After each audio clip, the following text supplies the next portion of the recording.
Great to see you, and congratulations. Thank you. You will never forget what is going on in the world when you think about when your child is born. You will know for the rest of this child's life, you were born during a weird time. That's for sure. That is for sure. Probably the weirdest that I can remember. Yeah. And he was born on May the 4th. And that's hilarious, too. Yeah. May the 4th be with him. Yeah, exactly. It has to be. I sure hope so. Perfect. Yes. I mean, that was the perfect day for you. Then, how do you say the name? Well, is it a placeholder? First of all, my partner is the one that actually mostly came up with the name. Congratulations to her. Yeah, she's great at names. So, I mean, it's just X, the letter X, and then the AE is like pronounced Ash. Yeah, and then A12 is my contribution. Oh, why A12?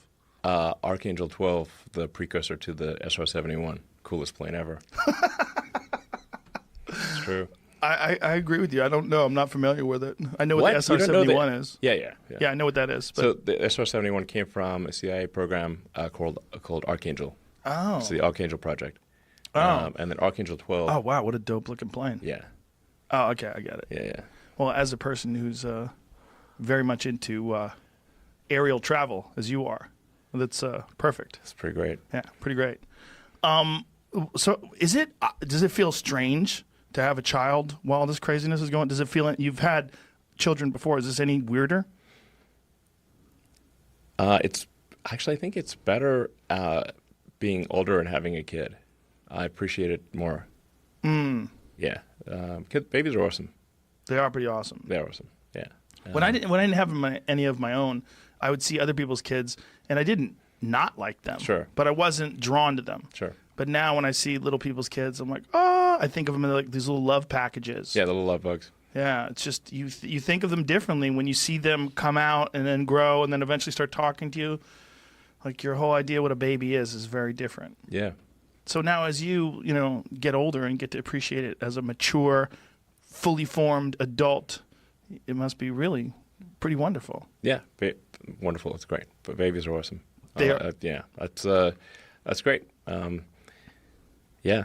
I mean, also I've spent a lot of time on AI and neural nets, and so you can sort of see the kind of the brain develop, which is what an AI neural net is trying to simulate what a brain does, basically, and you can sort of see it learning very quickly. It's just wow. See things. So you're talking about the neural net. You're not talking about an actual baby. I'm talking about an actual baby. But both of them. Yes, but the word neural net comes from the brain. It's like a net of neurons. So it's like humans are the original gangsta neural net. That's a great way to put it. Yeah. So when you're programming artificial intelligence, or when you're working with artificial intelligence, are they specifically trying to mimic the developmental process of a human brain? In a lot of ways.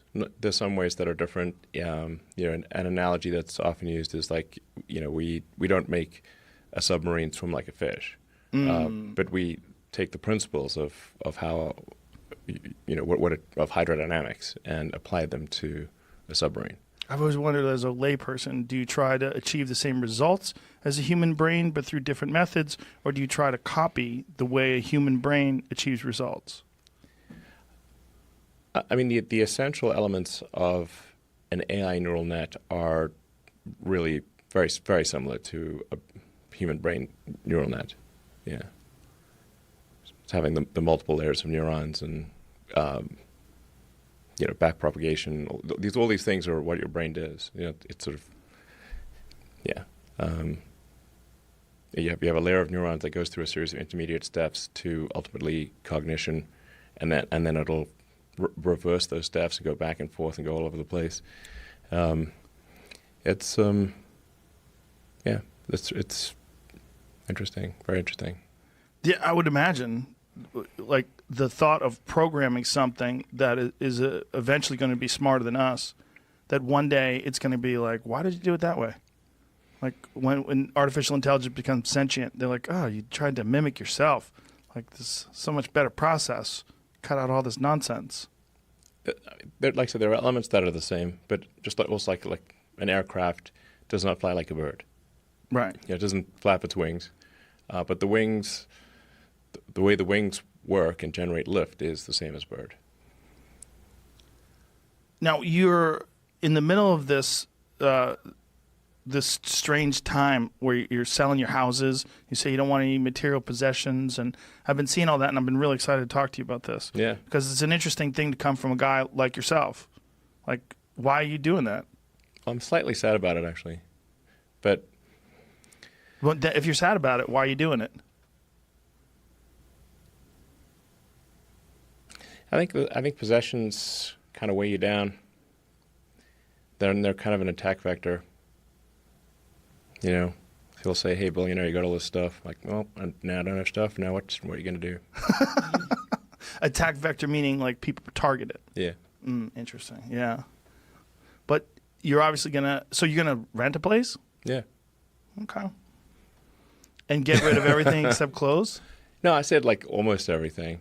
So it's like, Keep a couple Teslas. yeah, sure, obviously, You have Tesla to. kind of have to Yeah. test product and stuff. Yeah, there's things that have sentimental value for sure. Keeping those, yeah. So do you feel like I mean, there's what's the worst that could happen? I mean, be fine. yeah, you could always buy more stuff if you don't like it. Suppose so. Yeah, I mean, from the money that you sell all your stuff, you could buy new stuff. But do you feel like people define you by the fact that you're wealthy, and that they define you in a pejorative way? For sure. I mean, not everyone, but Right. there's for sure in recent years, billionaire has become a pejorative. Like it's a pejorative. It's like that's a bad thing. Which I think doesn't make a lot of sense in most cases. If you basically organized a company, how does this wealth arise? It's if you organize people in a better way to produce products and services that are better than what existed before, and you have some ownership in that company, then that essentially gives you the right to allocate more capital. So there's a conflation of consumption and capital allocation. So let me take Warren Buffett, for example. And to be totally frank, I'm not his biggest fan, but he does a lot of capital allocation. And he reads a lot of sort of annual reports of companies and all the accounting, and it's pretty boring, really. And he's trying to figure out does Coke or Pepsi deserve more capital? I mean, it's kind of a boring job if you ask me.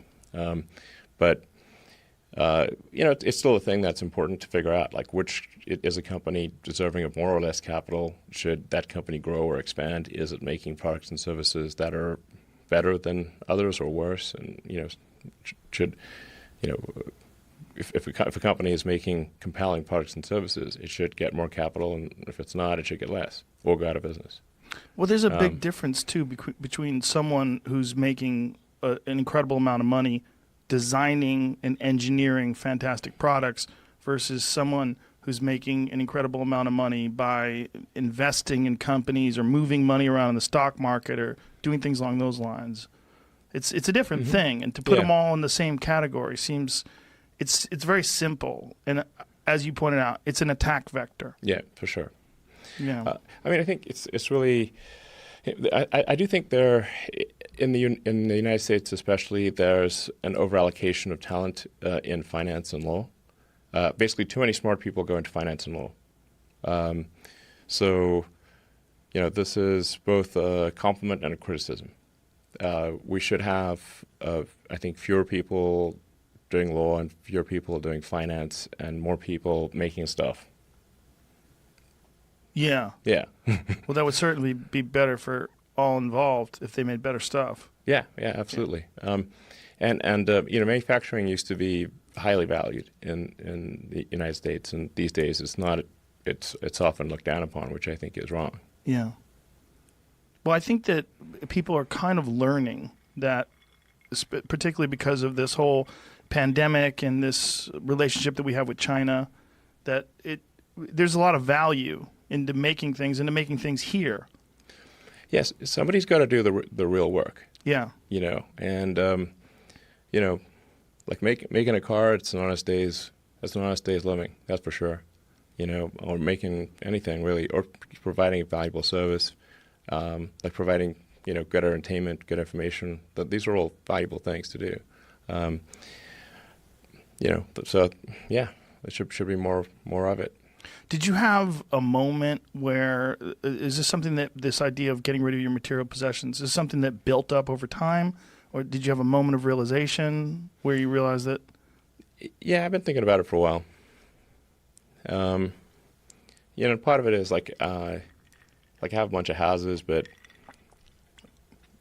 I don't spend a lot of time in most of them. And that doesn't seem like a good use of assets. Like somebody could probably be enjoying those houses and get better use of them than me. So Don't you have Gene Wilder's house? I do. That's amazing. It's awesome. Wow. Yes, it's exactly what you'd expect. Did you request that the buyer not fuck it up? Yeah, that's a requirement. Oh, a requirement. Yeah. That's a good requirement. Yeah. In that case, in that house. Yeah, it'll probably sell for less, but still, I don't care. He's a legend. Yeah, You'd awesome. want his soul. You'd want his essence. Yeah, in the building. It's there. That's a real quirky house. Yeah. What makes you say it's there? Like, what do you get out of it? I mean, all the cabinets are like handmade, and they're like odd shapes, and there's like doors to nowhere, and strange like corridors and tunnels, and really odd paintings on the wall, and yeah. Did you ever live in it? It's very quirky. I did live in it briefly, yeah. But why do you buy houses? Like, if you own all these houses, do you just get bored and go, I think I'd like to have that?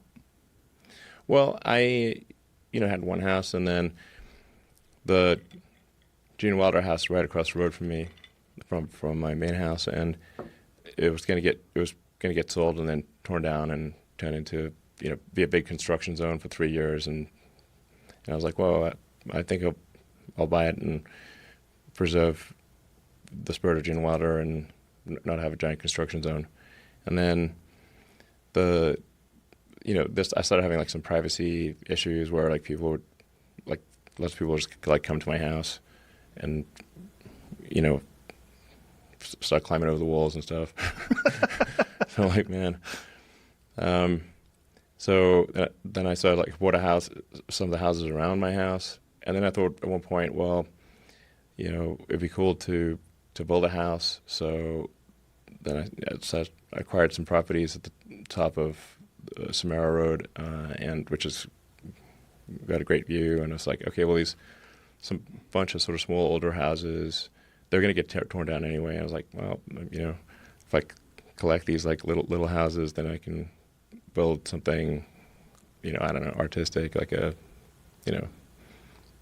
dream house type of thing. What's a dream house for Elon Musk? Like some Tony Stark type shit? Yeah, definitely. Yeah, you got to have the dome that opens up with the stealth helicopter and that kind of thing, Yeah. For sure. Fuck yeah. Yeah, fuck yeah. But then I was like, man, does it really make sense for me to spend time designing and building a house? And I'd be real, get like OCD on the little details and the design, or should I be allocating that time to getting us to Mars? I should probably do the latter. So, like what's more important, Mars or a house? I like Mars. Okay. Is that really how you think? Like that it'd be better off planning on a trip to Mars or getting people to Mars? Yeah, definitely. I mean, you can only do so many things. Right. Right. So how you can? Well, I don't know how you do what you do anyway. I don't understand how you can run the Boring Company, Tesla, SpaceX, all these different things you're doing constantly. I don't understand. I mean, you explained last time you were here how you sort of allocate your time and how hectic it is and insane. I still don't. The productivity is baffling. It just doesn't make sense how you can get so much done.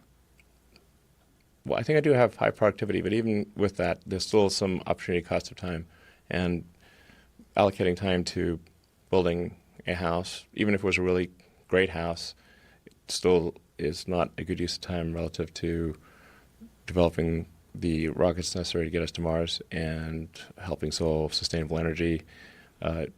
SpaceX and Tesla are by far, by the most amount of like brain cycles.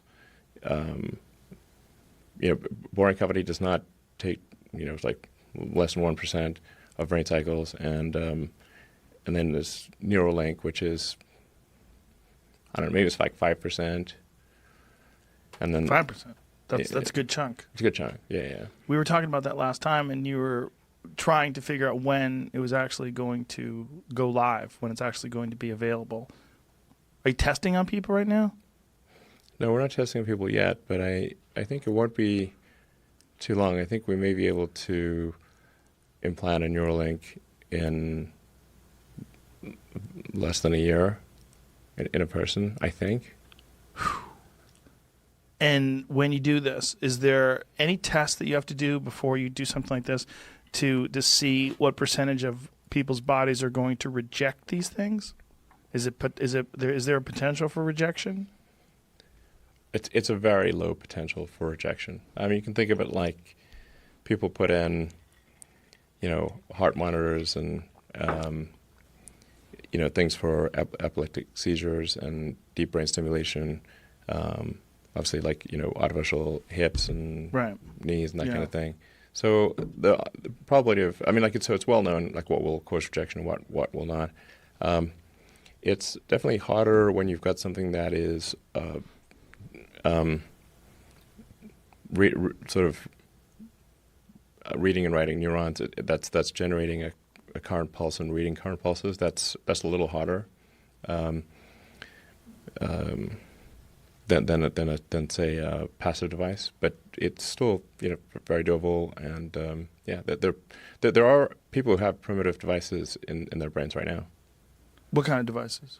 Well, like deep brain stimulation is, I think for Parkinson's has really changed people's lives in a big way, which is kind of remarkable because it kind of like zaps your brain. It's like kicking the TV type of thing. And you think, like, man, kicking the TV shouldn't work. It does sometimes. Yeah. The old TVs. It did. My grandpa used to slap the top. For sure. Yeah. It would work sometimes. Yeah, so there's deep brain stimulation implanted devices in the brain that have changed people's lives for the better, like, fundamentally. Well, let's talk about what you can talk about to what Neuralink is, because the last time you were here, we really couldn't discuss it. And then there was a press release or something that sort of outlined. Yeah, sure. That had happened quite a bit after the last time you were here. So what exactly is it? How do you do what happens if someone ultimately does get a Neuralink installed? What will take place? Well, for version 1 of the device, it would be it basically implanted in your skull. So, but it would be flush with your skull. So you basically take out a chunk of skull, put the Neuralink device in there. You put the electrode. You'd insert the electrode threads very carefully into the brain, and then you stitch it up, and you wouldn't even know that somebody has it. So then it can interface basically anywhere in your brain. So it could be something that helps cure, say, eyesight, like returns your eyesight, even if you've like lost your optic nerve type of thing. Really? Yeah, absolutely. Hearing, obviously.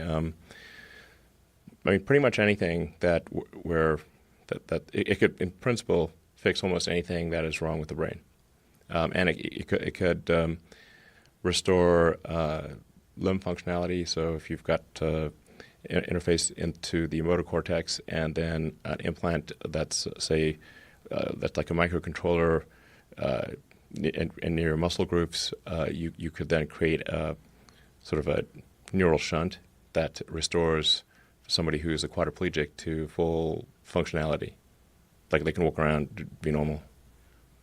Whoa. Yeah. So maybe slightly better. Slightly better. Over time, yes. You mean with future iterations? Like the $6 million man. Although Right. these days that doesn't That's seem like pretty much. cheap. Yeah. Yeah. $6 billion man. Yeah. So the hole would be small. How big would the hole be that you have to drill and then replace with this piece? It's only one hole?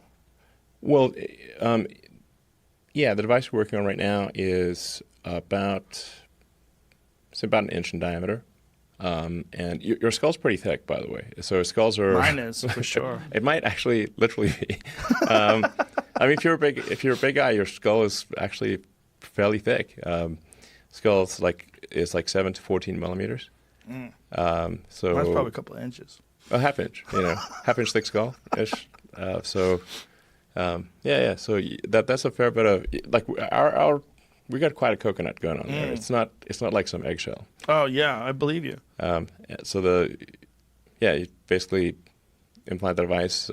And so it would be like a 1 inch square, or 1 inch in diameter. Yeah, So an inch circle, like a circular. Yeah, I think like a smartwatch or something like that, or Okay. yeah.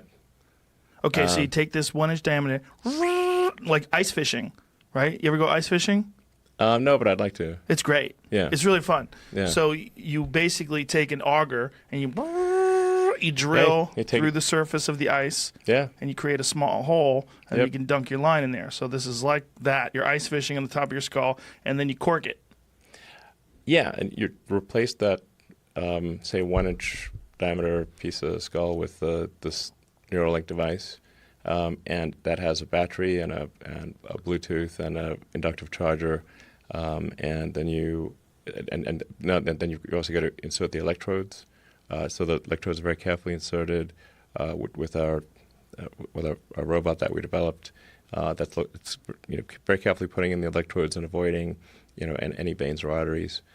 So it doesn't create trauma. So through this 1 inch diameter Yeah, device, electrodes be inserted, and they will find their way like tiny wires, basically. Tiny wires. Tiny wires. And they'll find their way to specific areas of the brain to stimulate? No, you literally put them where they're supposed to go. Oh, okay. Yeah, you should insert. How long will these wires be? I mean, they usually go in depending on where it is, 2 or 3 millimeters. So they just find the spots. Yeah. Wow. And then, then you put the device in, and that gets that replaces the little piece of skull that was taken out, and then you stitch up the hole, and then you just have a little scar, and that's it. Will this be replaceable or reversible? Yes. Like if someone can't take it anymore? Yeah, I'm too smart. I can't take it. Yeah, you can totally take it out. And what is besides restoring limb function and eyesight and hearing, which are all amazing, is there any cognitive benefits that you anticipate from something like this? Yeah, I mean, you could for sure. I mean, basically, it's a generalized sort of thing for fixing any kind of brain injury in principle, like if you've got like severe epilepsy or something like that, it could just sort of stop the epilepsy from occurring. Like it could detect it in real time and then fire a counterpulse and stop the epilepsy.